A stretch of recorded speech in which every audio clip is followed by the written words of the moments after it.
Biro mo ha, ako, lagay na natin 69. Bentong, magsi-60 pa. Magpucha si Gil Santos, 85 na yun. Hello. Pero po sa akin, tatlo lang, 290 kids. Sabi kaya, siya nga sa spokesman. Used to be with the broadcast also. Parang natin sa Baguio. Sabi yung mga taga Baguio, they go places. Si Derric, alam niya walang pera sa broadcast, kaya pumasok ng gobyerno. Uy!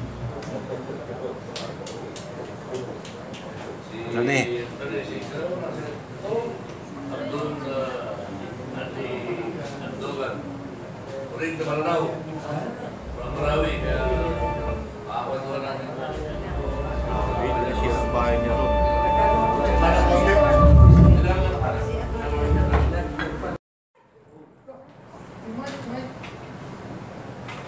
Kapatid, before we start our forum, may umaga ay kaya na nakagawin natin, we start a brief prayer. O pangunan tayo ni Ma'am Jenny para sa maiksing panalangin. Jenny?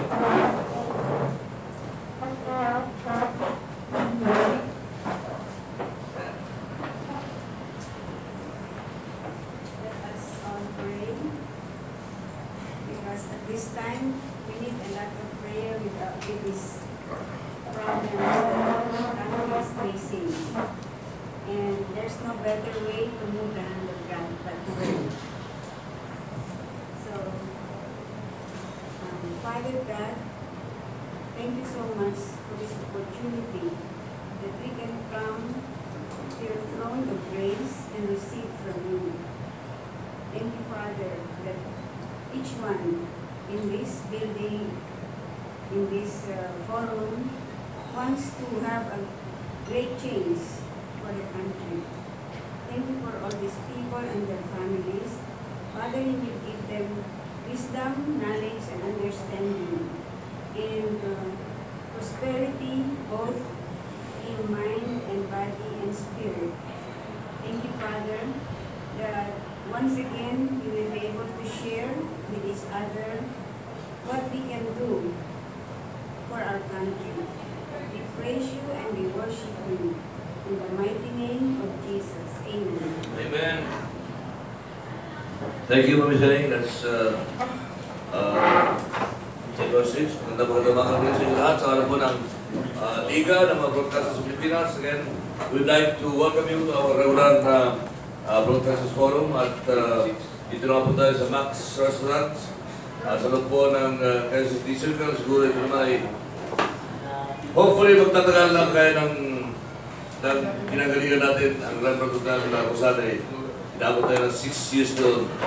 Siguro within the next 6 years, hindi ko alam kung nasaan si Kaado by that time eh. Dito pa rin tayo sa Max Restaurant. Okay? So again, hopefully ang ating pong talakayan ngayong umaga ay maging mabunga with the presence of our distinguished guests. Una-una, pasalamatan natin ang presensya ng kapwa natin galing sa broadcast. Ulit namin sa Baguio. Now, the spokesman and chief PIO ng Philippine Drug Enforcement Agency or PDEA. Pumati muna si Dir Derric Carreon. Direk. Good morning, sir. Good morning po sa mga kapatid natin sa industriya ng broadcast. On behalf of Director General Cecille Mercado, maraming salamat po for inviting us here. Thank you, Direk. Direk Derric. Derric na, sir. Thank you, Derric. At of course, papatihin natin ang sa mga bisita pa rin natin yung umaga. Salamat at sabi ko ako kung bibigyan tayo ng scoop ngayon kasi nag-aako ng SSS sa mga delinquent employers. At ang isa sa mga binubulo niyo sa akin sino itong beautician yun? Si Dr. Joel Mendez nagbayad na sa SSS. So, kailangan siguro talaga ipublika natin kung sino-sino mga delinquent employers para Mabigyan ng leksyon at magkaroon ng ehemplo. Di mo sa yung isang problema yan.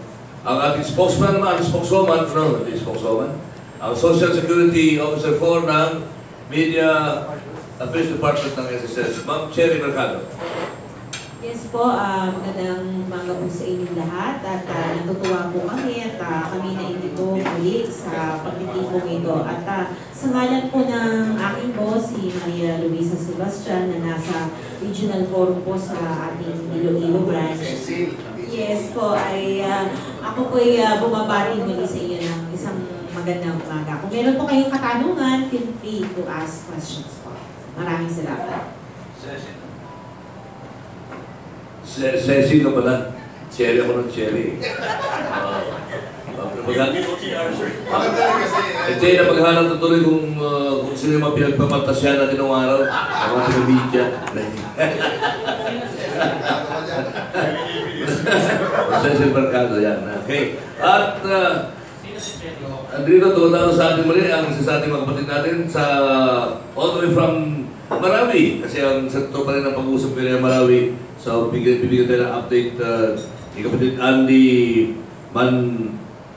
Andogan, isang urit na Maranao. Kapatid, magandang umaga sa iyo. Yes, magandang umaga din Sir Lakay at ating mga kasama rito ngayon sa inyong forum. Ako po si Mr. Amoran Andogan from Maranao and Maranao City. When any crisis is still going on, it's the capital of the province of Maranao. Maraming salamat po sa inyong pag-imbita sa akin dito ngayon. Alam ko, minsan tinatawagan ako ng mga kababayan, mga kasama natin. Tulad ni Jimmy, si Sir Camilo, si Dr. Eric Sanduan at saka si Sir Lakay para maghati ng mga mahalagang information para sa pamahalan natin in support sa kanyang programa. Maraming salamat po. Sa aking dunong kaliwa, of course, suki natin dito sa Broadcasters Forum, Atty. Gadon, isa po sa mga abogado bumuo ng isang organisasyon sa grupo na nagsusulong naman sa pagpapalit ng sistema ng gobyerno na yan naman ang gusto rin pagkatuloy kong mag-shift tayo sa federalismo. Siguro bibigyan tayo ng mga updates tungkol dyan. Atty. Gadon, Atty. Magandang umaga, Lakay, at magandang umaga sa inyong lahat, mga kasama, mga kaibigan. Nagpapasalamat ako at ako'y naimbitahan dito at muling makita kayo, no? At binabati ko kayo sa pagkakaroon ng bagong tahanan dito sa Maximum. Uy, kumain ka muna para matikman mo yung pagkain dito. Oo. Lawrence,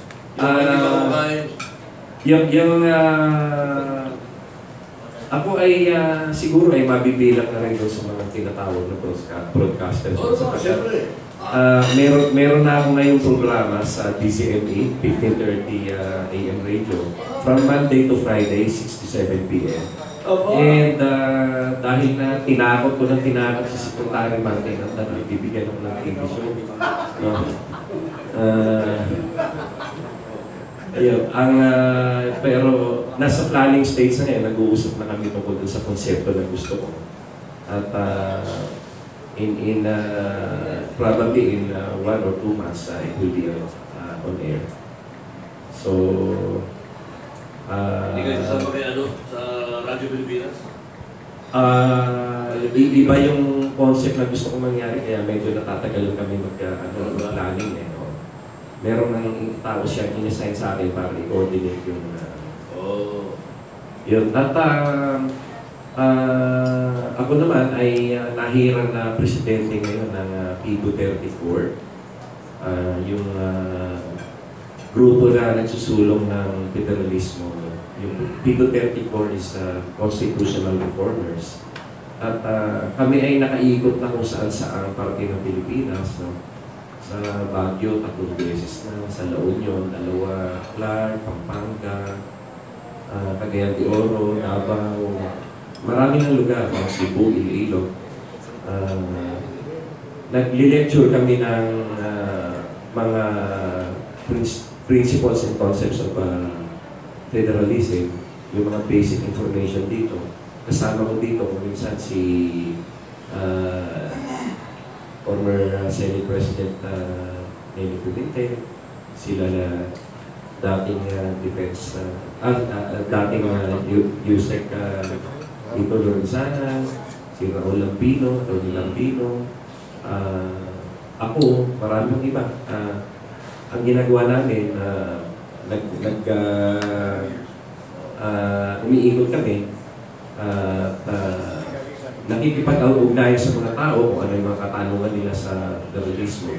At ito naman mostly ay sponsored ng mga local governments, no? Mga governor, mga mayors, and then yung iba naman mga civic organizations, no? Kagaya sa Friday, meron kami sa Rembrandt, yung Philippine Chamber of Commerce and Industry. And sa July 19, may big event din ang Rotary Club of Quezon City. At doon ay kung saan ay speaker ako at saka ang iba namin kasamahan sa pagpapaliwanag ng federalism. Welcome to the front. Ikaw ay, may programa na araw-araw. Pero nakakapagod pala. Pagpunta pa lang doon sa istasyon, 2 oras at kalahati na.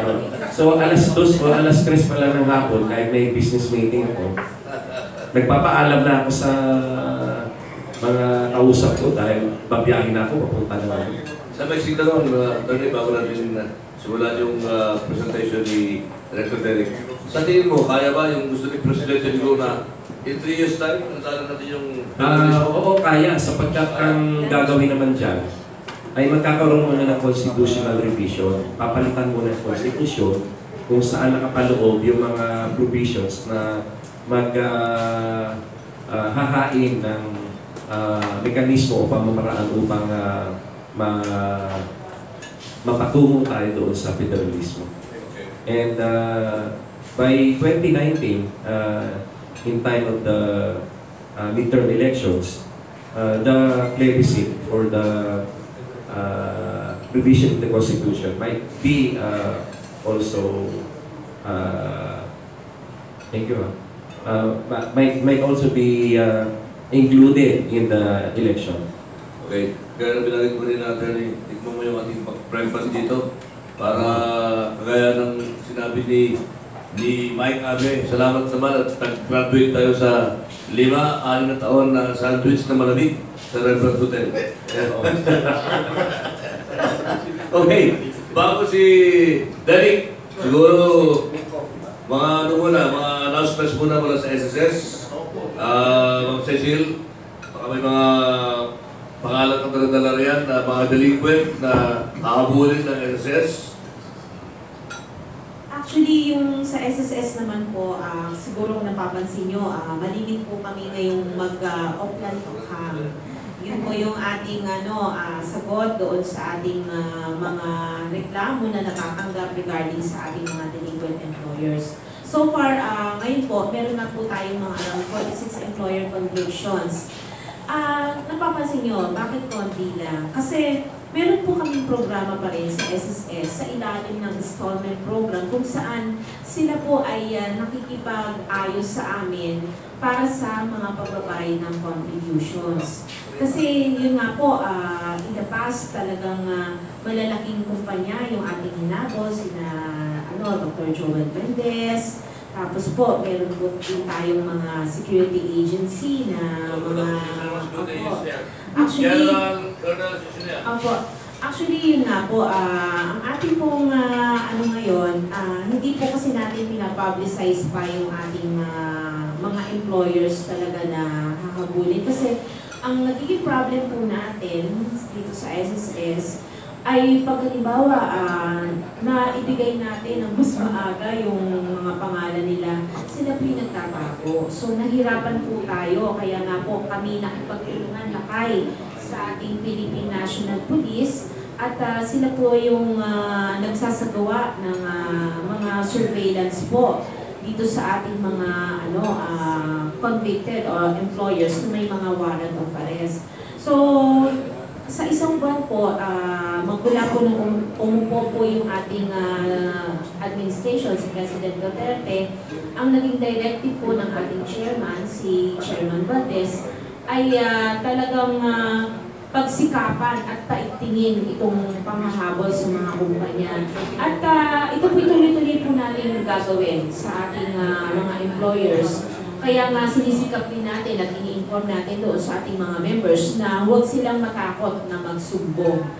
At natutuwa din po kami dahil nitong nakaraang linggo ay kami po pinatawag sa Senado dahil sa House of Senate ay si Senator Gadon po ang aming naging kakampi upang maisulong po ang ating mga charter amendments sa pagbabago po ng ating batas sa Republic Act 8282 or Social Security Law, kung saan bibigyang ngipin na po at bibigyang kapangyarihan na ang ating Social Security Commission. Ito po yung highest governing body ng SSS na siyang magdidesisyon sa mga pagtataas ng mga pensyon, pag-a-adjust po ng monthly salary credit ng ating mga empleyado, and at the same time, yung pag-approve po ng mga condonation program. Kasi hindi nyo po nalalaman, ang ating pong mga rekomendasyon at ilang mga polisiya ay kailangan pa dumaan sa kasalukuyan sa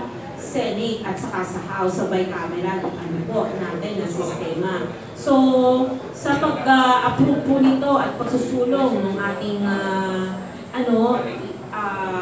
amendment dito sa batas natin sa SSS sa Senado, ay hopefully ay magiging maganda po ang ating pagpapatakbo at pagbibigay ng mga makabuluhang benepisyo at pribileyo sa SSS. Yun lamang po. Ang pangalan ng kanilang programa ay RACE, di ba? Run against employer evaders. Ayun. Kung merong rate of BIR, run against tax evaders, kaya naman, RACE, run against contribution evaders. Yan. Mga hindi nagbibigay ng contribution sa kanilang mga miyembro. At tama-tama naman yung programa na yan. So dahil mga kapatid, bigyan mo natin ang pagkakataon ang ating spokesman ng PDEA, si Dir Derric Carreon, na ipresenta ang mga kontribusyon, mga achievements ng PDEA. 1 year ago into the Duterte administration, kamusta na ang kampanya laban sa illegal na droga. So, pagyan mo natin si Derric, pagkatapos niyan ibukas natin ang mga for your questions. Go ahead. Thank you, Sir Rolly. If you will allow us, sir. Kasi po, makiinam siguro, i-present natin yung ginamit ng ating Director General na material nung kami po ay nag-attend last week, exactly a week ago, in this same venue sa QCX. Ito po yung rehabilitation. It's all about yung whole of nation approach to the National Anti-Drug Campaign. And the presentation of Director General Cecille Mercado is as follows. It's called #DrugFreePhilippines. Alam naman po natin that for the past years, ito pong ating bansa for over decades now. Sir, the first anti-drug law was enacted in 1972, Republic Act 6425, or the Dangerous Drugs Act of 1972. Kaedad ko po. I was born in 1972. So kaedad ko yung old drug law. And we all know what happened then. Dati nagsimula po tayo with only marijuana. And then in the mid-80s to early 90s, nagsimula po ipakilala dito sa Philippine drug market ang shabu, and it changed the landscape of the Philippine drug scenario forever. Dahil mula nang pumasok ang shabu sa Pilipinas, lumaki po ang problema natin dahil nga ang bilis ng addiction rate compared to marijuana back then. And shabu eventually, in no time, overtook marijuana as the #1 drug of choice in the Philippines, bringing us to our present problem. So, magmula po noon, ngayon lang nabigyan ng kaukulang pansin ang problema sa illegal na droga. Pagkupo ng ating mahal na Pangulo Rolando Duterte, and he said, the marching orders is to stop the drug problem by all means that the law allows. The fight will be relentless and it will be sustained. In other words, sabi niya, we will go within the bounds of law. Lahat gagawin natin sa ilalim ng batas. So hindi po sinabi rito, hindi binanggit dito yung sinasabing extrajudicial solution. Very clear po ang marching orders, stop the drug problem by all means that the law allows. In this regard, next slide.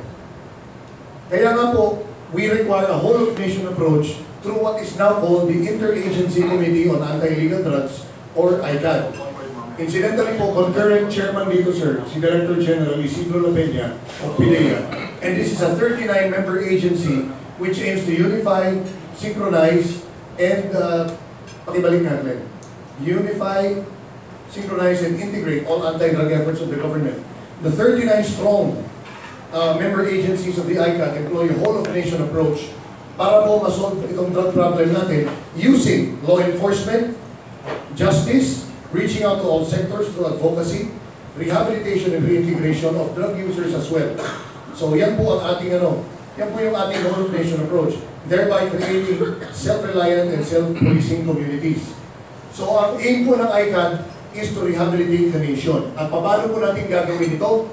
Ang sabi po ni Director General Isidro Lapena, ang kailangan po natin palakasin ay ang Barangay Drug Clearing Program. Ano po ito? Next slide. Barangay Drug Clearing Program employs the following: law enforcement, house-to-house visits, o yung tinatawag po ngayon ng PNP na Oplan Tokhang or Program Tokhang Reloaded, advocacy, rehabilitation, and reintegration. Bakit po barangay? Sabi po ni Director General Isidro Lapena, kahit saan pa manggaling ang droga, whether it be manufactured through a local clandestine laboratory or smuggled through our very porous borders, comprising 7,107 islands, wala pong ibang babagsakan ng droga kung hindi ang barangay. Kaya po, next.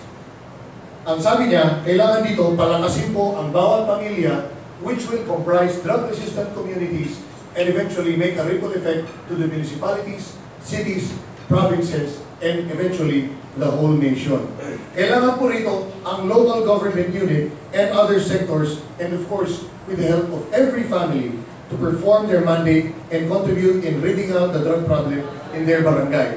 Ang barangay drug clearing po, kikilalanin natin ang mga personalities sa tulong ng mga local government officials kung saan dapat po ang barangay officials sila ang nangunguna na nakakakilala kung sino dapat hulihin doon, o sino dapat tulungan na ma-rehabilitate, at sila rin po magpapatupad ng tinatawag na community-based rehabilitation program sa tulong ng Department of Health and other concerned agencies. Kasama rin po ang DSWD sa reintegration.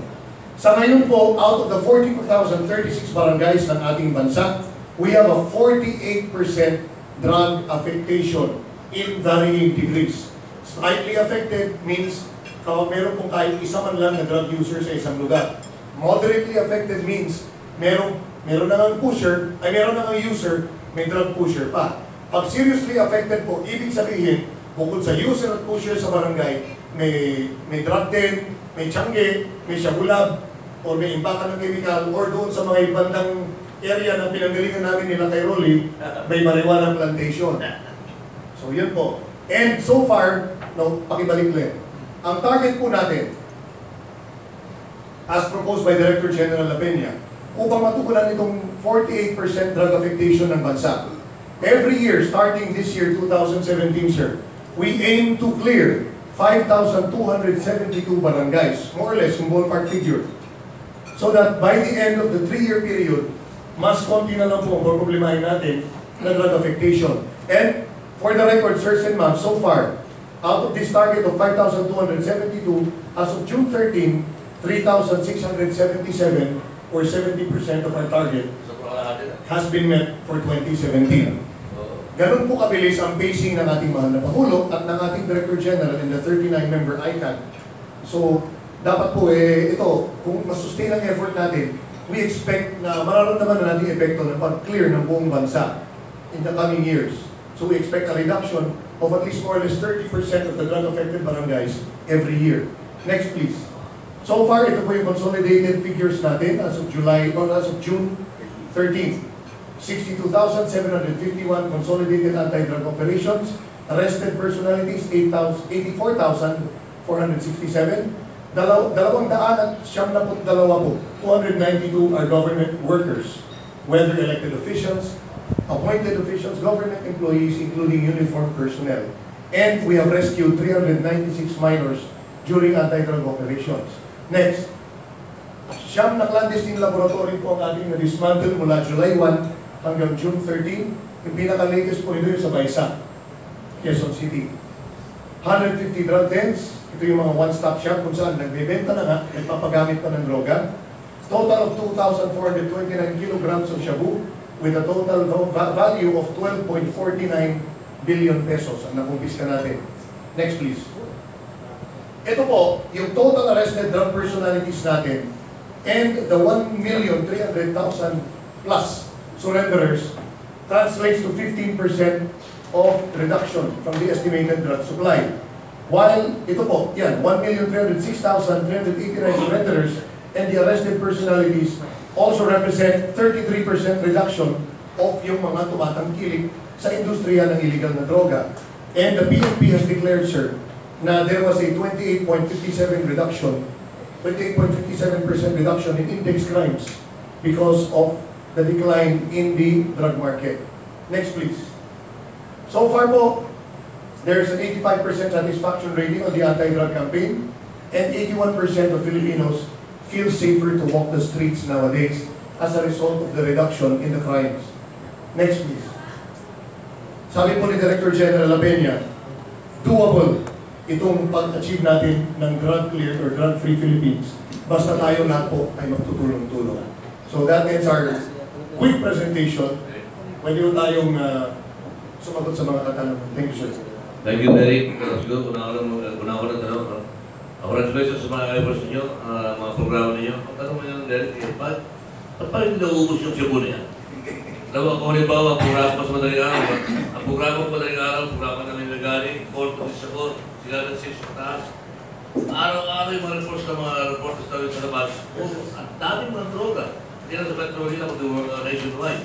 So ang parang tanong sa Marawi, ba't hindi naubos yung Pareso? Hindi naubos yung Bala? Bakit hindi naubos yung Cebu? Kasi matalang daming mga government agencies, mga private agencies na tulong para masugpo ito. Derric. Thank you, sir. Babalikan po natin yung sinabi ni Director General Labenia. Kaya nga po kailangan whole-of-nation approach. If we just keep arresting drug personalities, confiscating drugs, dismantling shabu laboratories, burning marijuana plantations, without addressing the demand or taking away the market for dangerous drugs, hanggat mayroong tumatangkilik po ng industriya ng droga, tubong-lugaw yan sa mga tulad at sa mga nagpapabagsak ng droga. Kapag na-dismantle po natin ang shabu laboratory, mayroon naman magpaparating through smuggling. I spent 1 year and almost 1 month, 1 year and 1 month, as Regional Director of Region 2. Doon po, sa northernmost part ng Pilipinas, alam naman natin ang daming coastal areas. Bago po ako umalis doon, July 3, 2016, naka-recover kami together with the PNP Anti-Illegal Drug Group, the forerunner of the Drug Enforcement Group now of Colonel Mijares. Kasama ko po si Dept Police Senior Superintendent Albert Ferro. 180 kilos po yung binagsak sa coastline ng Claveria, Cagayan. And na-recover po namin yun. Buti na lang na-recover, sinakay sa ambulansya, binyahin ka agad dito, and 10 days after, sinunog, together with yung 30 kilos, na nakuha naman namin yung combined anti-drug operation na bypass mula sa isang barangay captain din po ng Claveria. Kaya nga po, hanggat may bumibili ng droga, may magpaparating or may magluluto. Kaya po tayo rito, we will be like dogs chasing our tail. Kung puro ang huhulihin lang ay yung sindikato, pero hindi natin tinatanggal yung mga nagbebenta, hindi natin sila tinuturuan na ang droga, papatayin ka. Sisirain ang katawan mo, sisirain ang utak mo, sisirain ang buhay mo at ang pamilya mo. Ang droga ay lason, nasisira sa buong bansa. Dapat po yan matutunan ng bawat pamilya at dapat po, kaya nga po whole of nation approach, kailangan din mayroong kabuhayan na ibibigay doon sa mga nagsasabi na kaya ako nandito sa droga dahil wala kaming makain. So yun sir ang sagot po doon. Hindi po pwede na operate lang tayo ng operate, pero yung market for the drugs, hindi natin din papatayin. Yun sir ang sagot doon talaga. Thank you, Derric. Yung mga questions. Gentlemen, nandito si Derric, nandito si Cecille, nandito si Cherry, nandito si Andy, nandito si Atty. Rolando for your questions. Gentlemen.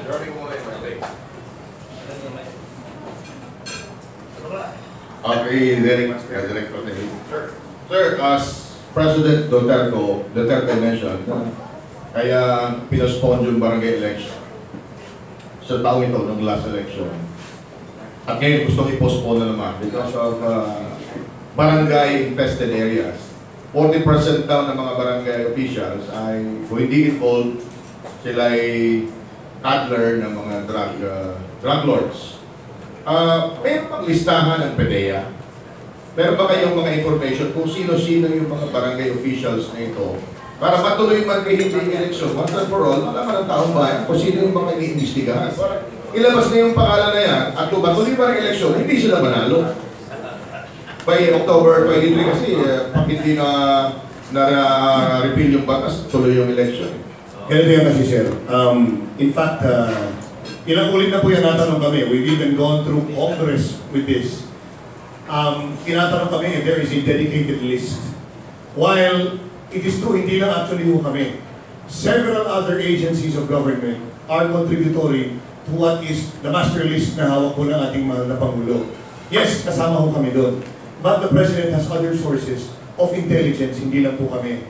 And the list of drug personalities na hawak po ng mahal na Pangulo is a combination of all personalities, regardless of kung ano sila, whether public officials, private individuals, businessmen. So the answer, sir, is there is a list of all drug personalities held by all law enforcement agencies. And by nature, since this is intelligence material, it is only a tool for law enforcement. Ang problema, sir, dito, I'm not a lawyer, but I guess our good lawyer in our panel here can also attest to this, na you cannot unduly bring out a list in public without evidence to support it. Otherwise, syempre, there will be legal repercussions involved. So, ang gawain po namin, sir, is that upon arrest and filing of the case, that is the time when inilalathala po natin kung sino-sino itong mga to. And we've done this time and again. Nung humingi po ng report si Congressman Suarez back then, 2013 or 2014, nag-submit po kami, and what we submitted to him was a list of actual personalities na nahuli na po natin at nakasuhan and either na-convict or ongoing ang kanilang vista sa korte. Kasi sir, ang problema natin dito, kapag naglabas ka ng pangalan ng tao na hindi naman pa nahuhuli at wala pa tayong ebidensyang naidugtong sa kanya, ang mangyari rito, kung sakaling involve yung tao, maglalaylo yan. So we will lose the opportunity to arrest him because we have just telegraphed our punches. At in-announce natin, no, isi ganito. Kumbaga sir, look at it on a parallel situation. Kung ako barangay captain sa isang lugar, hindi lalabitan ako ni Jimmy, reporter siya. Kapitan, sino ba yung mga walang hiyang magnanakaw dito sa barangay mo? Hindi mag-iisip ngayon sa kapitan. Ay, si Pedro, si Juan, yan yung nagnanakaw ng kalabaw dito sa kapitbahay namin, kilala yan. O di mangyayari kay Pedro o kay Juan, makalaylo na nga muna, kaya magpalamig muna ako, alis muna ako rito. We will lose the opportunity to arrest them, sir. Pero sir, I'm sure meron kayong kahit na mga raw information sa ebidensya. Kasi hindi naman matatag yun eh. Let's say, hindi man siya mahuli, pero kung meron kayong matibay na mga katibayan na ma-involved siya o siya ang patong doon. Yung mga siya sa lugar niya, yung mismo kapitan o yung kagawa, subaybayan na ka. Yes. Para ngayon pa lang meron ng kumbaga may sumusunod na sa kanya para pag mayroong pagkakataon, ang huli ka agad siya. Thank you, sir. In fact, tama po yun. There are indicators to that effect, sir. If we revisit a recent incident, sometime in March, tama ba yun, Glenn? Sometime in March, my classmate, who's the regional director of PDEA Region 7, filed cases against all barangay officials sa barangay Ermita and Cebu. Hanggang ngayon po, walang barangay official yung barangay na yun sa Cebu City. Dahil, nag-operate tuloy yung tropa ni Director Yogi Ruiz. Isang kalahating oras na, magdadalawang oras na, walang dumarating na barangay official. And that constitutes obstruction of justice.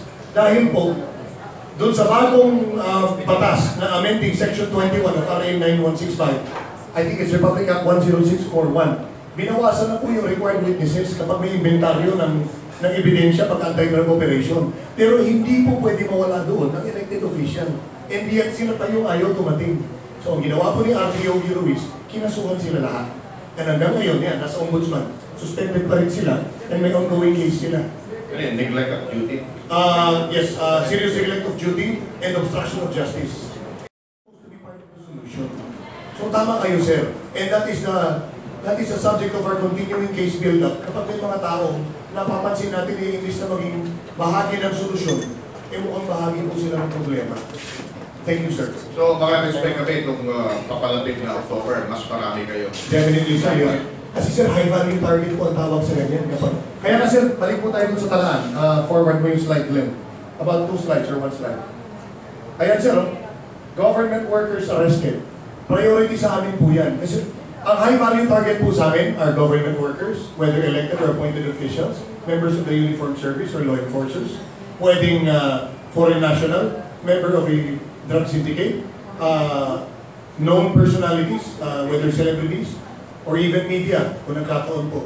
So kasama po yan sa category ng tinatawag na HVT or high value target. By the way, sir, ma'am, this presentation is open for you to copy. Iwanan mo namin sa laptop na hiniram namin kung gusto nyo. Thank you.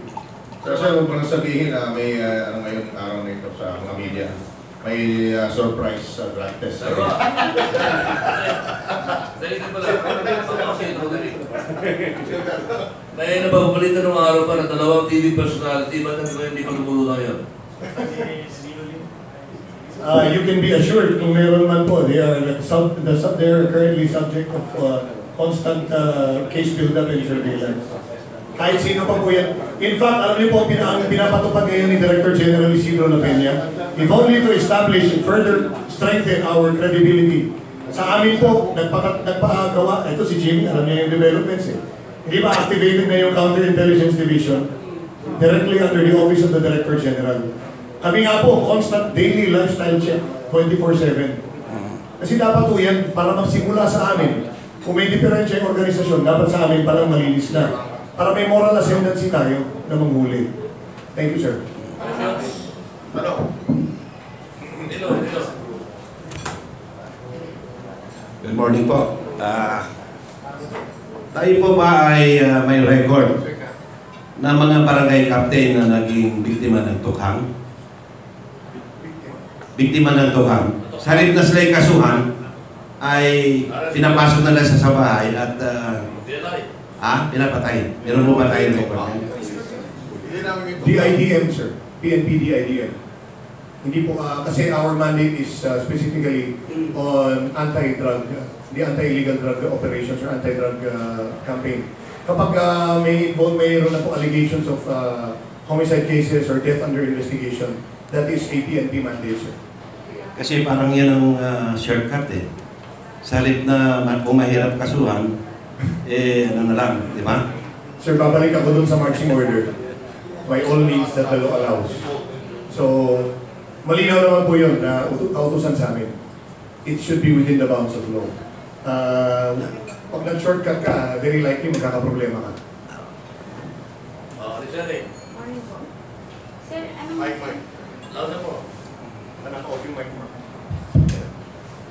po nangyayari doon sa mga nahuhuling drugs? Paano yun dinidispose? I believe some of our friends here have already covered our destruction activities. Every year po yan, we do at least 2 or 3. 2 for drugs, 2 for chemicals. Dati po akong director ng PDEA Laboratory Service, and we have our regional laboratory offices as well. All laboratory services of the PDEA and even other law enforcement agencies have secure facilities na pinagtataguan po niyan. And the requirement under law is hindi pwedeng iisang tao lang may hawak ng susi. So it's at least 2 people, whether pa yung director or the chief of office, na kung saan mayroong electronic key po yan, para hindi basta-basta nabubuksan yung vault. May vault po kami. And upon issuance po ng court order, ng judge na may hawak ng kaso, yan po ay susunugin natin sa isang secure facility. Now it is at Trece Martinez, Cavite po, and you're welcome to witness anytime kapag may activity po kami. We usually invite media, and I believe some of our friends here have already attended, especially sa TV networks po. Nakapag-saksi. And ang proseso po nito, bago natin isasalan doon sa sunugan, ay meron yung representative ng accused through the counsel, representative ng korte na may hawak ng kaso, yung prosecutor, pati po yung crime lab at yung chemist namin or yung NBI chemist, para sabay-sabay po ito, i-test and i-counter-check yung result at sisiguraduhin na yung drogang susunugin ay siya pa rin yung droga na nahuli natin so many months or so many years ago.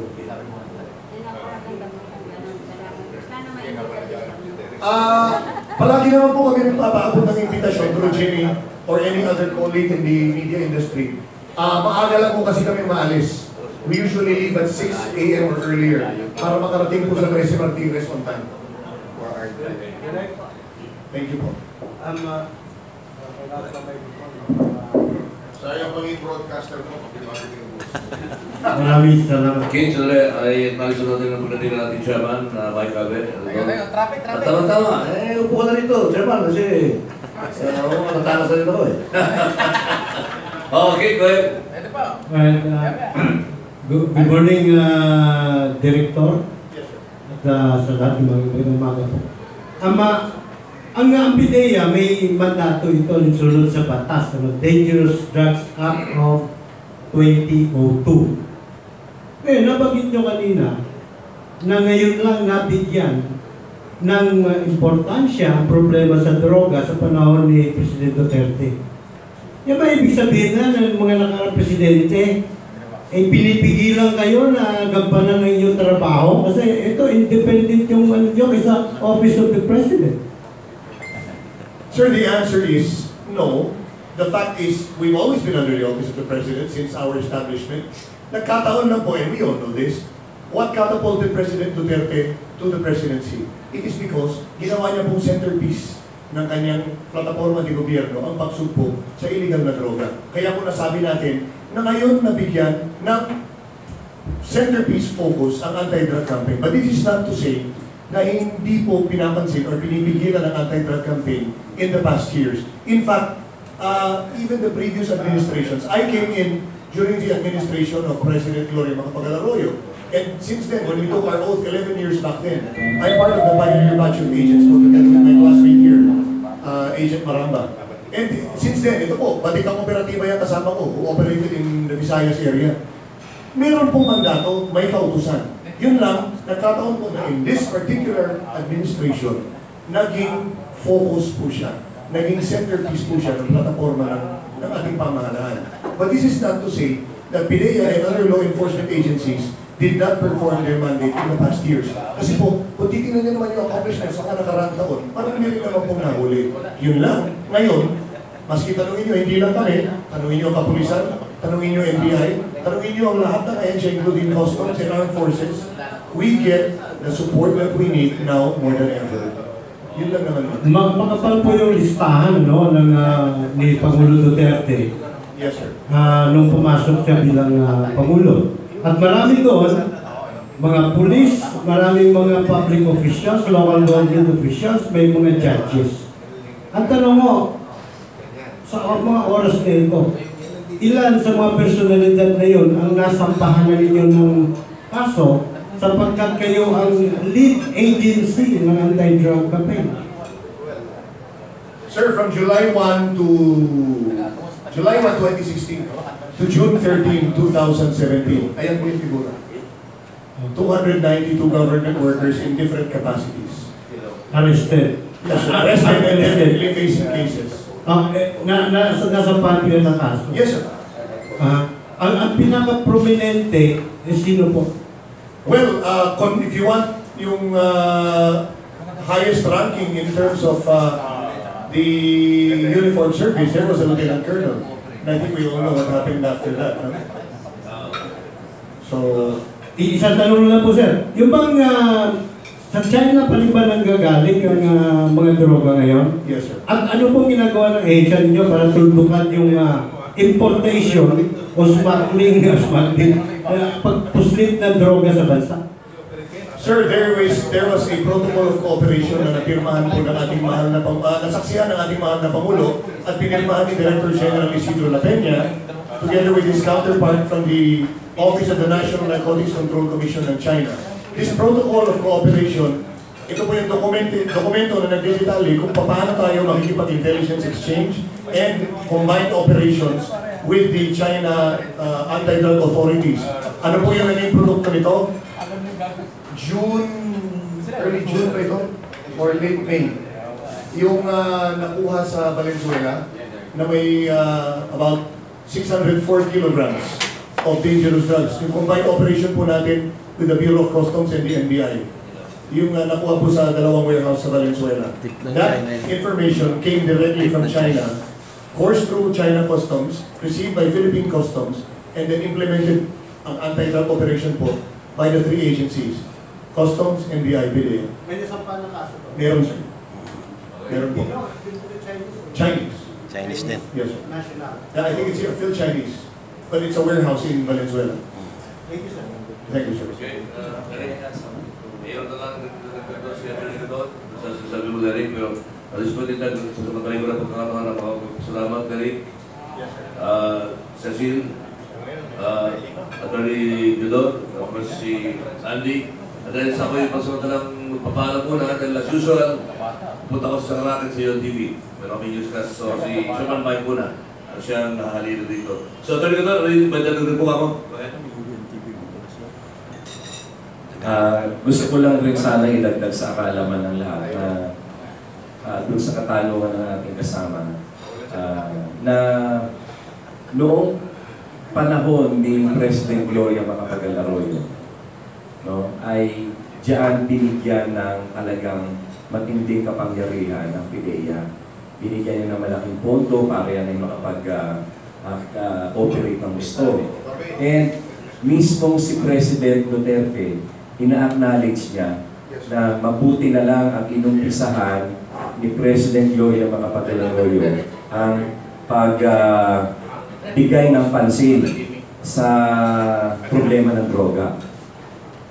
Ngayon, at laging ina-acknowledge ni President Duterte ang mga impormasyon na nakuha niya from General Dionisio Santiago na siyang PDEA head noong panahon ni Gloria Macapagal Arroyo. At sinasabi rin ni kasamang General Tagoy, na kaibigan naman natin, na talagang isinabit niya naman yung mga pangalan na yan. Kaya lang nung panahon na nag-take over itong administrasyon ni Noynoy, hindi pinansin. No? At yung panahon na yan, dyan lumala ang problema sa droga. Pero kung itatanong nyo kung ano nagawa ng mga previous administrations, in so far as GMA is concerned, binigyan, dyan talaga nag-umpisa kung paano binigyan ng focus yung drugs na yan. In fact, yung mga listahan na yan ay nanggaling pa ng panahon ni General Santiago. Yun lang. Nagpapasalamat din at ako'y lalakad na rin dahil na rin sa pumili. Thank you. Thank you, Atty. Alam mo, disturb ko ito. May meeting ito kay Brad Brigham. Basta may meeting siya, pero pinagbigan tayo. Sorry, Gadon. Thank you, ha. Abogado ng bayan ito. Bono. Ha? Thank you, Atty. Okay. Sorry po, ha. Lagi po akong late, kasi traffic. Morning. Tanong ko lang kay Derric Carreon, samantaling ko yung pagkakataon, para, di ba, Jimmy, pakinggan mo itong tatanong ko dahil ikaw yung nakatutok na sa PDEA. Tanong lang naman ito, Derric, pero congratulations kasi pag nag-ooperate ang PDEA, nakatayo pa, tapos na ang operation. Ibig sabihin, nakatayo pa yung ino-operate. Ang pulis, pag nag-ooperate, tumbay. Pag ang pulis nag-ooperate, kasama na ang sogo. Ang PDEA, pag nag-ooperate, nakasama ang sogo. Diba? So, anong ito sabihin? Bakit gano'n? Paki-explain mo ngayon. Bakit pag kayo nag-ooperate, walang namamatay? Pag may magagalit yung mga polis, hindi lahat ng operate nila may patay. Kasi sayang yung buhay. Bakit pagka kayo, kung minamatay man, medyo madalang? Ang dalawa yata ang buhay ng inyong mga ino-operate. Salamat, sir. Actually, meron naman po. May mga pagkakataon na talaga hindi maiwasan. May marching orders po kasi si Director General Peña. Siyempre, iilan na nga lang kami. Ang current plantilla namin, 2,300. No? Hindi pa po fully filled up to, no? Nasa 1,800 pa lang kami as of now. Kasi may ongoing training ng 138 agent trainees sa PDEA Academy. Usually po kasi pa nag-ooperate yan, dapat control mo yung suspect mo. Kaya huwag mo bibigyan ng... If you will notice, Director Wilkins Villanueva, ito po NCR. Meron nga meron siyang actual video na, kasi inisyuan mo kami ng kwan eh. Ito pa isa maganda. Bawat PDEA Regional Office nationwide, abuti lang po nag-donate ng Philippine-Chinese Chamber of Commerce. Pero sinimulan ni Director Wilkins, pag nag-ooperate ang tropa namin dito, naka-GoPro. Kaya makikita mo yan. Meron nga siyang file video na talagang face-to-face nakikita mo. ikaw, dapa, huwag kang lalaban. Pero nakatutok yung baril. So control your suspect. I mean, but of course, pag si Sir Wilkins pa, shooter yun. Yan ang mentor namin sa, sa shooting team. Kapag lumaban yan, naturally, you would expect talagang tatamaan din siya. Pero, control your suspect, don't give them an opportunity na, pero I believe even the PNP, nagkataon lang siguro, baka natsatsampan nila yung malalakas ng loob lumaban. Kami rin naman po, may mga pagkakataon, like in Davao, yung ilang beses na nag-operate yung tropa doon, nagtatimingan din. Nung RD ako, meron din nung kami. Naranasan din namin yan. Iniiwasan natin hanggang maaari. Ngunit, kung ako rin ang tatanungin nyo bilang dating operatiba, kapag ikaw ba magkaroon ng pagkakataon na talagang it will be a choice between your life and yung kaharap mo, may kailangan din ang uwi ang pamilya, I need to go home alive. Hindi po pwede na pababayaan mo, patayin ka na lang yung walang sense. So you will have to defend yourself. Again, rules of engagement and what is lawful self-defense within the bounds of law.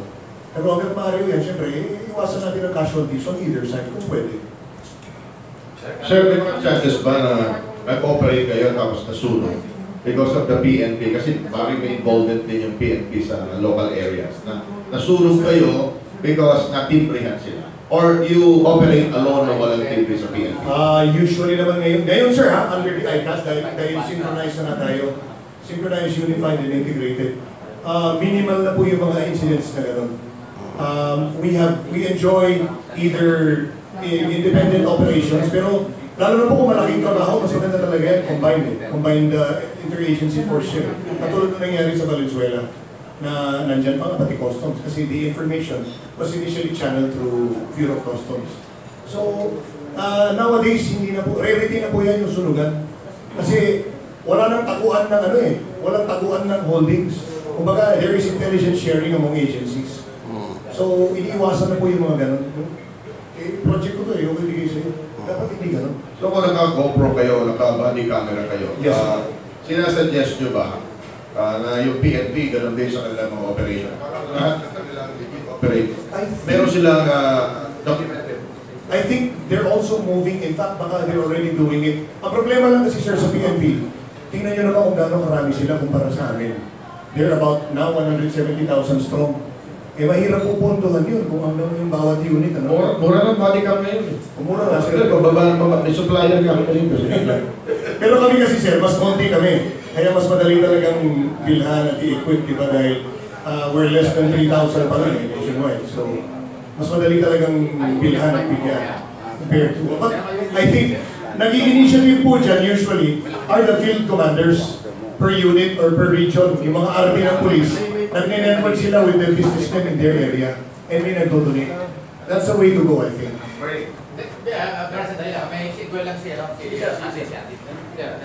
About drugs kasi sa Marawi, alam mo taga Marawi sa Andy, ang drugs din ang problema rin po ano. Thank you, Sir Mike. Ito sir yung illegal drugs. Ang pinaka-isang matinding na pinaglalaban ng taong bayan in support to the vision of the President to make the Philippines free of illegal drugs. Pero doon sa mga nakaraan na press conference, nagbigay tayo doon ng ating mga salubin, ng mga suggestion, recommendation. At sinabi ko doon na Director, kung natatanda pa ang ating mga kasama sa Referral Hotel, ang solution, pinaka-ultimate solution to stop these illegal drugs is how to get or apprehend and kill this root cause of the illegal drugs. Sino ang mga root cause ng illegal drugs? Ito ang pinagdidibatehan namin sapagkat ang ginagawa ngayon ng inyong agency at saka iba pang authorities of the government, doon sila nakapunta rin yung focus ng attention nila kung paano mahuli itong mga ordinary peddler na kadalasan nandito sa mga area, no? Na mga kapos-balan, nahihirapan, ginagamit itong mga drug lord at saka itong mga iba pang authorities na nakikinabang sa illegal drugs. Now, balikan natin yung root cause. Kasi prangka dito hindi tayo natatakot. Alam ko, paglabas ko diyan, pwede ko nila patayin. Ang root cause po, itong supplier ng raw materials. Bear in mind that yung root cause na tinatawag natin, isa sa root cause yung supply of the raw materials na ginagawa, converted into shabu, illegal drugs, ay wala sa Pilipinas, kundi galing sa ibang bansa. Pinaparating dito. Paano nakakalusot dito? Mayroon tayong, ang dami nating authorities of law. Sa Customs, sa NIBI, NBI, NICA, ang dami, Philippine National Police, at ang inyong agency. Yan ang problema. Kung masupo ito, supply na raw materials, yan ang gagawin ng mga tao natin sa Pilipinas na nanulog sa illegal drugs, nagbibinta ng illegal drugs, kumikita ng pera. Kung mawala ang walang supply ng raw materials na ginagawa ng illegal drugs. Pangalawa ay road cost, yung manufacturer. Okay, nakahuli kayo ng maraming laboratory sa Pilipinas. Pero minsan nahuli, hindi naman na siya kamukhang siya talaga nagmameri ng laboratory. Di ba? Minsan hindi. So, hindi na siya, bakit hindi hinuli yung may-ari ng laboratory? Pangalawa, yung protector niya in the top level. Mahalaga din yan. Ito ang mga sinasabi ng road cost na dapat ito supilin. Pag masupil ito, mga road cost ng illegal drugs, saan kukuha itong mga kababayan natin na kapuspalan na nakatira dyan sa mga lived-in na area? Alam niyo itong mga minsan naawa ko, Mike, dahil itong mga pobre na nandiyan sa mga depressed area, wala nang pinakikitaan eh. Minsan, kung manarinig nila, may naghahanap, nagagamit, pera ka agad yan. Hanap-hanap doon. Timbre doon sa taas, magkakaroon ng pera agad, bilintan niya. Pag makita o maninigan ng authorities, pinapatay ka agad. Pag mamatay siya, naiwan niya yung 7, 8 anak. Anong gagawin ng walang anak ito nung patay ko ito? Hindi na siya magtitinda rin ng drug. Ito ang kawawa. Kaya sinasabi ko, we have so many adjustments to do in order to solve these problems of illegal drugs to save the life of these innocent civilians. Mga innocent yan eh. Pinabayaan yan eh. Walang tapos bahal yan eh. Like what happened in Marawi City. Some of them involved in illegal drugs. Pero mga drug lord, walang pinag-aaralan. Sinasabi, magbuka pa ng beer, ano lang ginagawa. Walang proper information. Hindi naman magagaling sa kanila. Yung mga illegal drugs. Pati ngayon yung ginagamit na mga matatas, mga high-power na armas. Saan magagaling yan? Sa ibang bansa rin. Binibinta sa kanila. In other words, tinuturuan itong mga kababayan natin na walang pinag-aaralan, dagdag pa doon yung mga leaders nila, na mga kurakot, walang mangyari. So, ito, sentro ito sa pinakamalaking problema ng ating bansa, yung mga top level na dapat magkakontrol yan, na contribution yan. Yan po, Director, o nagalang na po Director ka rin ng PDEA, ng ating salubin dito. Kawawa, araw-araw mayroon kayong napapatay, namamatay, binabaril ng mga ordinaryong tao na kahit ano pa yung gawin nyo dyan, mauubos na sila habang may nagsusuplay, nagkukontrol sa kanila. May adik yan, may pera yan, hindi mo wala yan, maniwala ka sa akin. So maraming mauuli ng pamilyang Pilipino. Yan po ang sa legal brand. Thank you, sir. Kaya nga po umpisa pa lang, ito na yung premise natin, sir. Hindi po pwede na operate ka lang ng operate without addressing the other aspects of the problem. That's why, next mo, Glenn. Kaya nga po interagency approach ang ginawa natin eh. 39 different agencies. Hindi puro huli ng huli, sir. Now, let me reckon back to yung sinabi, mabuti lang yung tanong ni Sir Kit kanina. Sabi niya, sir, yes, ang pagtutuunan mo kasi ng pansin madalas are the street level operations na kung saan na nahuli yung mga nagbibenta ng tinitingin. But again, sir, let me go back. Itong huli namin PDEA anniversary, 15th anniversary, among the awardees, or actually, yes, one of the awardees is a regional director in your region, Region 10. The best regional director is Director General Alvarino of Region 10, which covers even the Lanao area. Sino po yung isa sa mga prominenting personality na nahuli ni Director Alvarino? To answer your question, sir. Naalala ko bigla, buti na lang. Si Mariman. Former mayor of Magui. And her husband, partner, who is an active major in the Philippine Army, detailed to the Bureau of Customs. You're asking me, sir, who are one of the most prominent recent na nahuli? Mariman. Kinasuhan, hanggang ngayon, nung luwi yung kaso. Hindi makakabil yun. That is a classic example of addressing the root of the problem or the cause of the problem Kasi ito yung mga higher personalities involved at hindi yung mga nasa kalsada lamang. Dapat ganun ang approach. Kaya po may tinatawag na high value target. But then again, hindi pwedeng puro yun lang na operation ng focus. That's why there's law enforcement, there's justice for the airtight cases, there's advocacy. Para nga po edukasyon. Edukasyon ang ating part of the solution sa mga taong mangmang na hindi alam, napapakayan lang sila ng droga. Panandalian, may kita ka dyan, pero eventually, ano mangyayari sa'yo?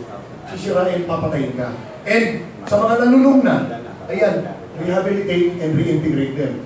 It's not enough that you treat the substance abuse and take it away or detoxify the person. You have to give them livelihood. You have to teach them na kung paano sila magiging kapaki-pakinabang sa ating bansa after ma-rehabilitate po sila. So again, sir, I agree with you. We have to approach this full force, top to bottom. Hindi pwedeng puro sa kalsada lang. Direktor, meron po kayong kasama niya na ang pangalan na dati, no? Ay Major Ferdinand Marcelino. Medyo hinuli siya, pinakawalan, hinuli siya ulit at pinakawalan.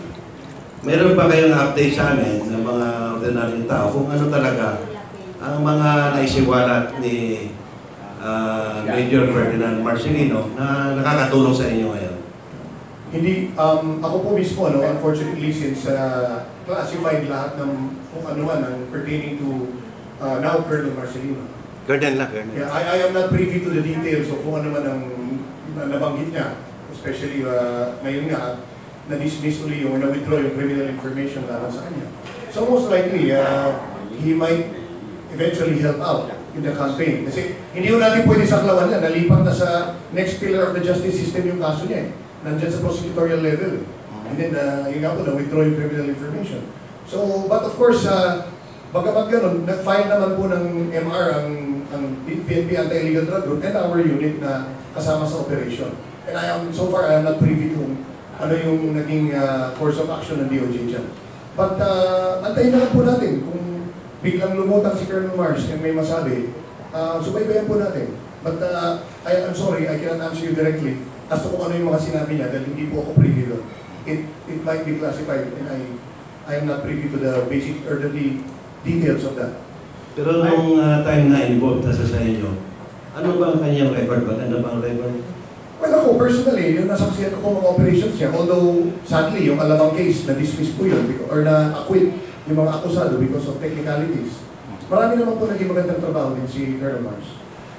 But again, let's leave it to the justice system. Kung alam mo po yung nasalubuyang estado ng kaso niya. Thank you very much. Yes, Mike. Welcome lang natin si John. Alam mo yung father and daughter. Alam mo yung anak nila, para sa inyo, baka hindi alam mo iba. Yung anak niya, TV personality yan sa China. Kilala sa China yan. Alam nyo, simple lang, welcome po, welcome. Sa Liga ng Mga Brodkaster. Anak po yan. Di ba, father and daughter. Anyway. Kids, sandali lang. Sigit ko lang ito kay Derric. Well, alam mo, ang PDEA, yung talaga ang trabaho ng PDEA, Philippine Drug Enforcement Agency. So, di ba? Ang lawak ng responsibilidad. Naka 1 year na po. Ibig sabihin, magwa 1 year na this coming Friday si President Duterte at lahat niya atang galit at pagmumura, nilabas na niya sa buong mundo. Pero buhay pa rin yung mga drug lord. Ang mamamatay lang, maliliit. Kung nakakamatay lang yung mura na yung presidente, wala na tayo lahat. Diba? Para mas matapang, mas matindi pa yung bala nung statement ng presidente kaysa M60 ng PDEA. Diba? Automatic. Derric, yung bang, tanong lang naman na wala nung personal, pero yung bang tapang ng Pangulo sa mga statement na nakatulong ba yun sa campaign sa drugs o lalong tumigas ang ulo nila dahil sinusubukan ng gobyerno? Sir, to answer first, hindi naman po totoo na puro maliliit lang. Kasi if you revisit the details of kung sino-sino yung mga nahuli or may matapatay man, kasi I'm sorry if I always have to refer to Mr. Mendoza kasi siya yung madalas po na nakakarating ka agad kapag may operation. May Cotan, who was killed in Valenzuela last year, is not a street level personality. May Cotan is a high value target. So hindi po totoo yan. And hindi nyo nahuli sa floating siya bulag. Yung nahuli ni Director Wilkins Villanueva na Taiwanese nationals sa Paranaque at sa Las Piñas. Yung mga, these are not street-level personalities. So if to answer, we are arresting high-value targets and we are arresting personalities na may titulo like yung dating mayor nga po ng Lanao na matagal nang binabanggit yan. Kasi alias Marimar, sakit ng ulo yan. Pero nakuha po natin. So, if to answer the question, if it has emboldened law enforcement, kami, dahil nakikita namin, nandiyan yung tapang ng ating Pangulo, sasabayan din natin ang tapang yan. Ngunit kaya nga po meron tayong ICAD. Kasi hindi pwede puro tapang tayo. After arresting them, after determining kung sino yung biktima nila na gumagamit ng droga, dapat may kaakibat po yun na malasakit. And that is why we have rehabilitation. That is why yung philanthropist na si Mr. Juan Rulon tumulong sa pagtayo ng 10,000 bed capacity sa Palayan City, sa Nueva Ecija, na rehabilitation center. And there will be other rehabilitation centers na itatayo po nationwide. Kasi hindi pwede puro tapang mo ito. Ano gagawin natin doon sa mga lalunod? Gamutin natin, and then bigyan natin ng kabuhayan. Para tuluyan na po maghilom ang ating bansa. It's about, kaya nga po yung activity 1 week ago dito sa QCX was called rehabilitation. Kasi it's not just about arresting, operating, or even shooting somebody, an armed personality, but it's all about rehabilitating the nation. Let's heal our country. Hindi po pwedeng puro barilan lang ito. I have 20 years to give to government until I retire. I'm 45, our retirement is 65. In the next 20 years, kung puro barilan lang ito, hindi tayo talaga, I think, kaabutan tayo, Sir Mike, ng apo natin, hindi masusolve ito. Kailangan ingat tayo dun sa statement ni Director. Seryoso yun, ha? Ayaw ng Malacanang yun. Gusto ng Malacanang, patayin ng patayin. Sabi ng Presidente, Marilyn, ako nang bahala sa inyo. Di ba yung mga statement ng Presidente? Kaya careful tayo doon sa sinabi niya, lalo baka madamay ito kay Chairman Reyes. No, sir. Hindi mo tinatakot. Look at the... Alam mo, Director, ha? Joke lang yun, Reasan. Sinasabi ko lang para maliwanag kasi live tayo, nakikinig si Secretary Andanar. No. Please clarify, Direct, kasi sabi mo, hindi pwedeng puro tapang, hindi pwedeng puro patay. Yun na sinabi ng Presidente, parang layo. Let me answer that again. Yes. This came no less from our Director General, Isidro S. La Peña, and Chairman of the Interagency Committee on Anti-Illegal Drugs. Balik tayo sa first slide. Stop the drug problem by all means that the law allows. Sir, within the bounds of law means you do not kill unnecessarily. You may kill, and I will not hesitate to kill if it's a choice between my life and an armed drug personality. But again, it must be within the bounds of law. Kung papatay ka rin lang, siguro mo, karapat-dapat na mamatay dahil kung hindi, magiging panganib siya, kung hindi sa iyo, sa tropa mo, o sa mga taong nasa paligid niyo. Naging regional director mo ako, kaya alam ko ang ibig sabihin. Coming from a full automatic Uzi, alas 2 na madaling araw. And then, maswerte ko kami, hindi niya nilaglag yung granada. Kuna Mike? Sige na. Sir, if I may have the last question na si Maylene. Okay, last na raw. Pero sana magtagal si Direk sa PDEA. Sige, go ahead. Magre-retire ako doon. Magkakasama na kami yan, 2008 pa lang. Anyway, salamat po. Yeah, thank you very much. Narinig ko nabanggit niyo si Marimar na huli na. Ito'y ng gobyerno. Mayor, opisyal ng local government official. Pero si Fernando, hindi pa nahuhuli. At pinilang ko, ano ba yung asawa ni Marimar?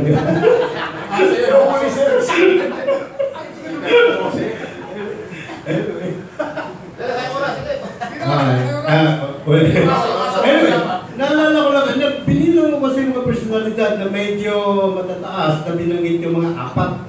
Now, kung hindi ako nagkakamali, sinasabi noon ni Pangulong Duterte, ang mga opisyal ng gobyerno, pamula sa mga justices, judges, governors, mayors, barangay chairman, 1,200 yun.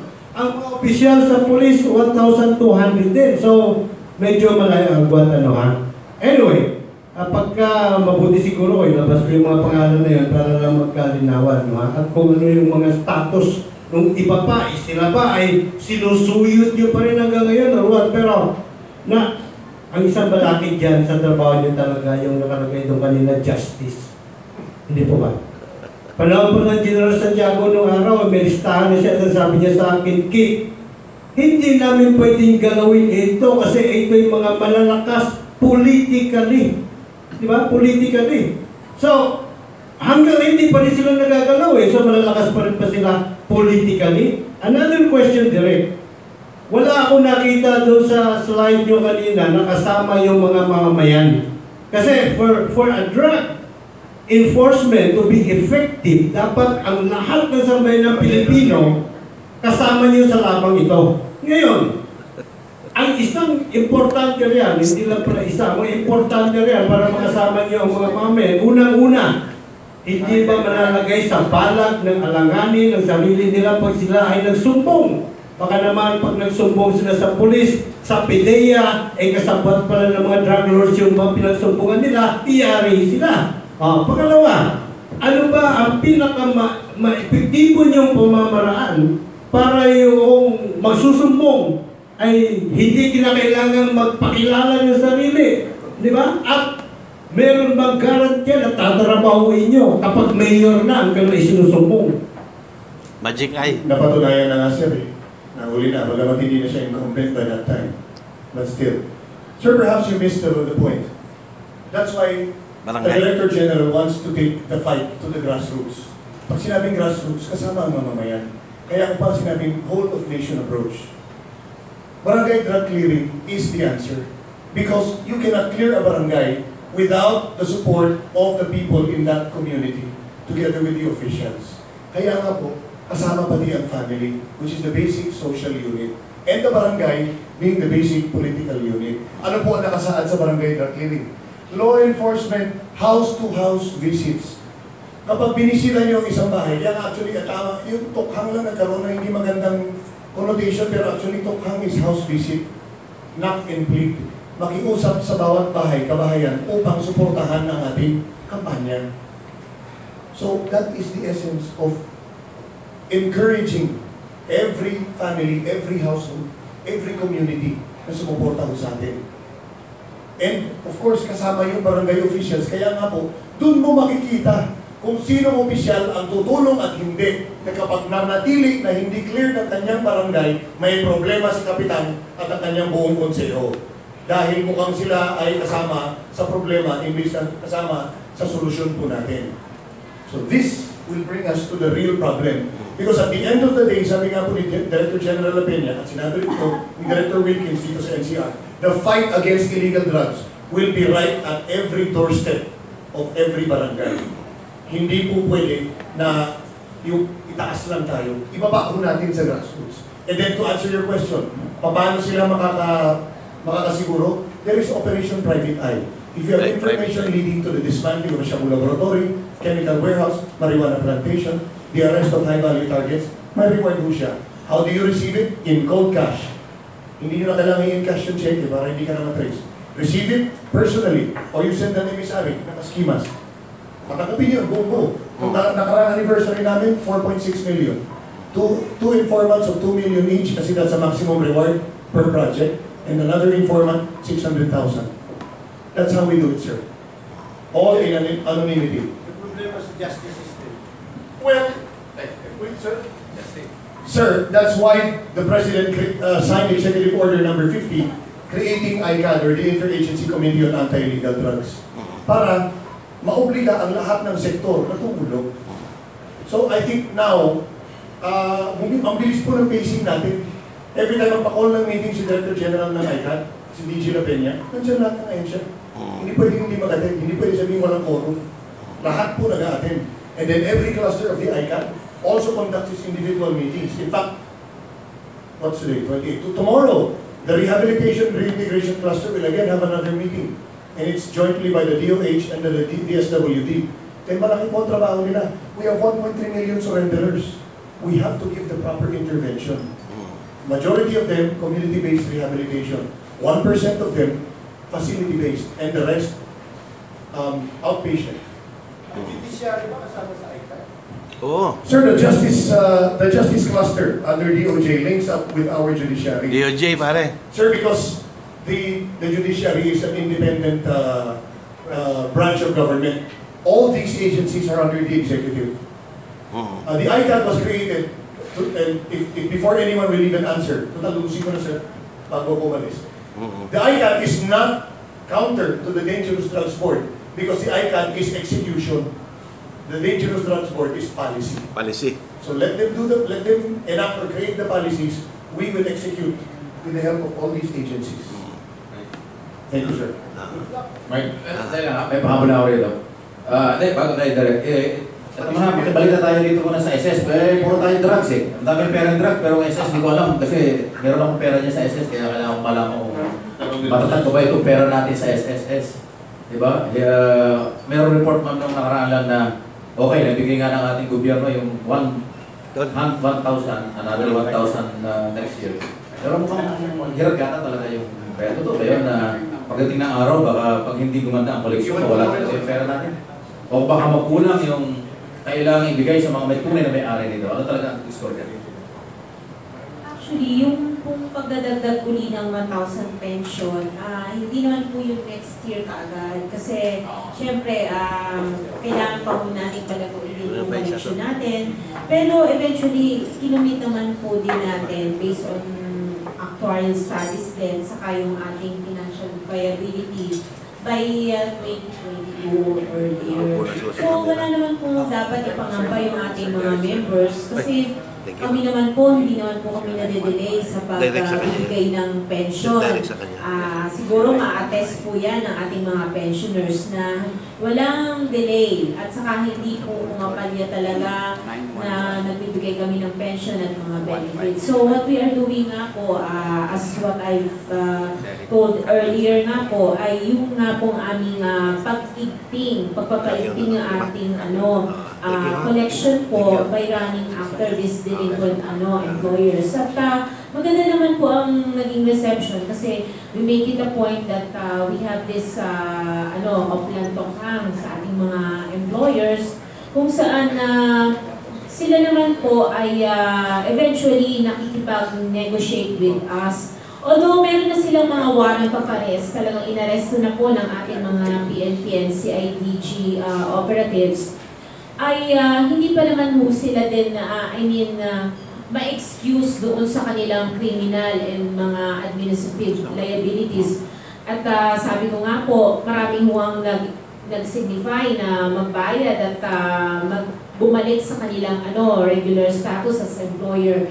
So, yun nga po ang ating laging pinaparating sa ating mga employed members na kailangan maging vigilant din sila sa kanilang mga records, sa mga contributions nila at yung karapatan nila bilang miyembro. Kasi yun nga po, minsan malalaman natin in the end, hindi pala tayo pinaguhulog samantalang all the while, tiwalang-tiwala tayo na pinaguhulog tayo ng mga employers.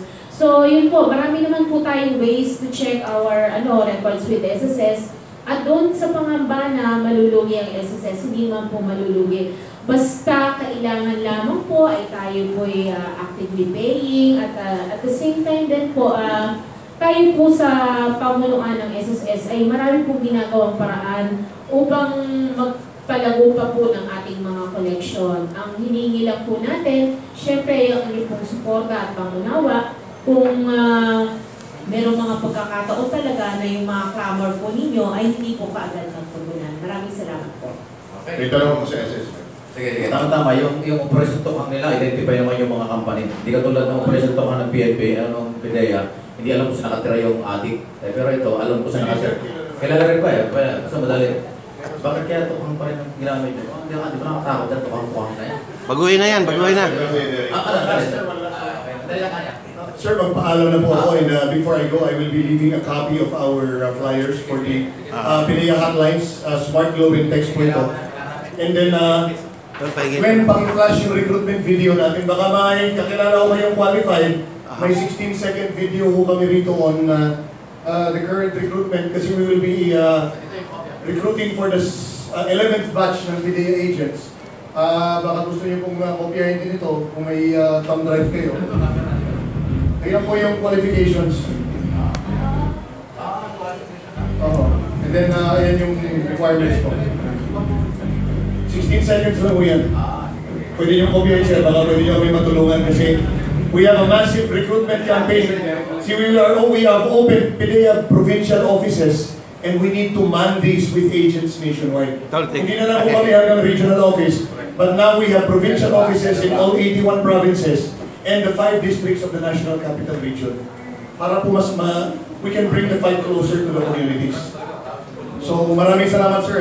On behalf of Senado po, no, yung sa batas ng SSS, marami po talaga kaming kailangang baguhin. At yun nga po, doon po sa sinabi nyo ng mga question regarding sa non-remittance, yun naman po tinututukan ng ating legal department. Ngayon sir, as to the data po, yung sa mga nabanggit nyo na BS loans, wala po kasi akong dala ngayon, pero eventually i-communicate namin sa inyo kung ano po yung yung mga detalye o mga recent developments about that. Habol ba? Cecille Mercado. Cecille. Gagayain ko na rin si Kuya Camilo. Gagawin ko sana, hindi ako pupukuhin ko eh. Pero ako talaga. Naranasan ko po kasi, 1993 hanggang 2001, yung dating company ko, nagpupulong, pero yung unang 1982, ang normal ang hulog. Pero dumating po ang panahon, 1993 hanggang 2001, Pakisulat dito. yung dati kong company, naiwan sa kanila o nanatili yung loan ko na hindi ko nabayaran. Pero yung binalikan kong kumpanya noong 1982 hanggang 1993, 2001 hanggang 2011, hindi nila nisikaso na hulugan yung loan ko. At sabi nila, dapat mailipat ko yung ID ko dating karton, mapunta sa, yung PVC. Yung plastic card. Hindi ko na nasikaso yun. Kaya hindi ko nahulugan yung loan ko, nanatili, hanggang sa ngayon, hanggang sa nagsara ng kumpanya namin 2011. So ganito po, lapitan niyo po ako pagkatapos nito, bigay niyo po yung SS number niyo, contact number niyo po. Kasi ganito po yan, generally, pag kayo po ay nag-resign o maalis na isang kumpanya, dapat pinapabawas niyo na po lahat yung mga loans niyo doon sa kumpanyang yon. O kung halimbawa kayo po ay lumipat ng bagong kumpanya, kayo po ay magkakaroon ng parang special arrangement with the company kung gusto niyo bang ipadeduct sa kanila yung inyo pong dating loan sa previous company, or kayo po ang magbabayad ng on your own monthly. So sa kaso pong yan kasi, sayang hindi po kayo umabot doon sa loan restructuring program dahil yun nga po, winibig po natin ang mga penalties doon. So sabi nyo, matagal na po kayo hindi nakapagbayad, so definitely nag-incur na po uli yan ng mga penalty at interest. Pero anyway, sir, kung ano man po, bigay nyo po sa akin yung detalye ng inyong pong SS number. Tapos from there, tingnan po natin kung ano po yung possible na terms of payment nyo na pwede nyo bayaran monthly para at least may awas naman po doon sa inyong mga loan balance. Kasi pagdating nyo po talaga ng retirement, lahat po yan babawasin sa inyo. Opo. Okay. So, ayusin nyo yung record nyo sa SS. Meron bagong, yung AOB na, sa planning na super trade ng mga senior citizen. Ayusin talaga nyo yung record nyo para malaman pa kayo kasi doble-doble ba? Sa inyo naman yan, atin naman yan. So, pera natin yan. Kaya dapat yung pangalagaan yung SS. Thank you, thank you. Personal lang mamaya. Sige, kung kailangan yung pera, mamaya, lapitan nyo si ma'am. Siya bahala doon sa pension nyo. Gusto ba nyo ng peace? Ayan, si Atty, lapitan nyo. Pabayapaan sa Mindanao. Pero wala na oras, overtime na tayo. Thank you sa lahat. Thank you, Sir Andy. Thank you, ma'am. Mabuhay ng atin yung SS na yan. Marami akong pera niyan. Kaya mahalagaan nyo yan.